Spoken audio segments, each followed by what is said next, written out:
New Orleans Saints on the road at the Tampa Bay Buccaneers. We certainly know all about this one when it comes to motivation.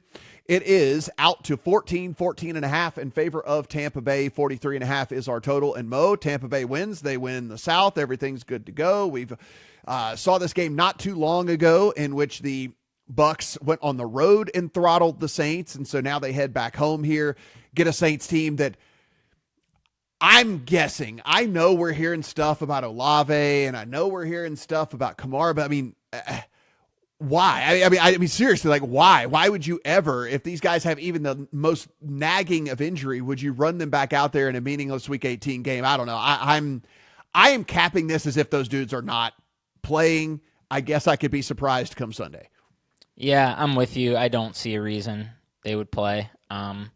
I know they're listing them as questionable, but it's just hard to imagine they'll go. On the one hand, you look at this is maybe a classic divisional dog spot, but I mean, in those spots, I'm generally looking for teams that have something left. I mean, this is like a Saints team they haven't shown signs of life in weeks. I mean, they get blanked in one of the most pitiful performances you will ever see by the Packers. I mean, you see teams get shut out, but you generally, when that happens, you're seeing them at least threaten to score in some spots. It never even felt like the Saints were close to scoring in that game.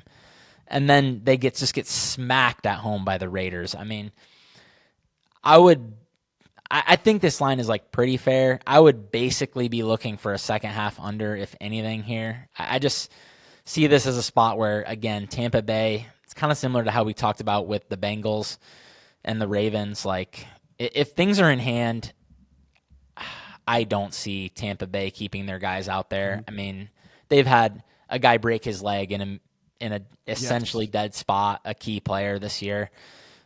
I'm hoping they've learned from that as a fan, because like, we're going to see this team in the playoffs. I don't want to see a shell of the Bucks. I want to see the real Bucks. So yeah, I would guess if they're up 2 scores in the second half, they're going to just run the ball and try to get out of there without anyone else getting hurt. And I think the Saints are generally going to feel the same about themselves. They might want to give Spencer Rattler some reps or whatever it may be as a future backup. But I just see both teams trying to kill the clock and call it a season basically in the second half if the Bucks are up big. So I'd maybe look for a live under here in the second half. Do we buy into the Mike Evans stuff? So we talked about the incentives thing, guys. This is one of the bigger ones that you're going to hear about. Mike Evans, if he gets 5 catches and 85 yards, that will get him to 1,000 yards. He will set the record for most consecutive 1,000-yard seasons. It also is worth $3 million to him on bonus standpoint for his contract, which as Mo talked about, we usually see the adjustments in this. Well, if you go out there, the lowest number you can find on Mike Evans is 97 and a half yards. There is as high as 100 and a half on Mike Evans out there. I mean, look, here's the thing. Do I think they want to get it to him?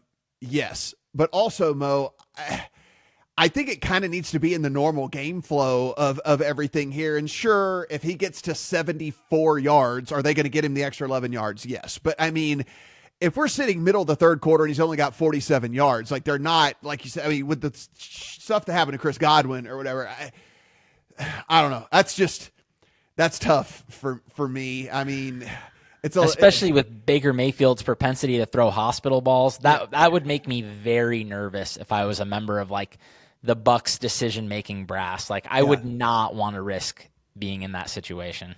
Yeah, again, I think in general, if you asked everyone, of course you want to get the dude $3 million. Of course you want to get him this milestone thing and most consecutive 1,000-yard seasons to start a career and all of those things like that. Like, I get all of those things. It's just tough for me. It's really tough for me to get there.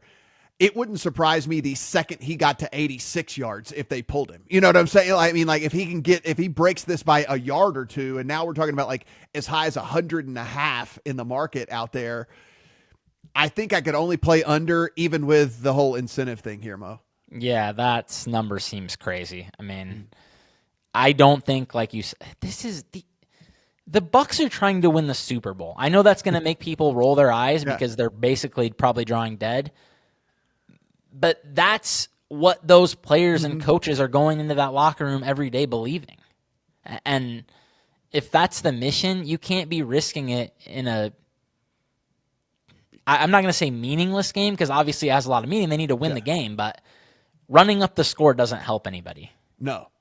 And as you mentioned, I think even though they won't say it out loud, the Godwin stuff has to be lingering in their minds. I mean, again, they were, as you mentioned, they were basically dead in the game. And the guy, you go out there and lose, one of the best slot receivers there is in the NFL. And so that's just a brutal, brutal situation there for them.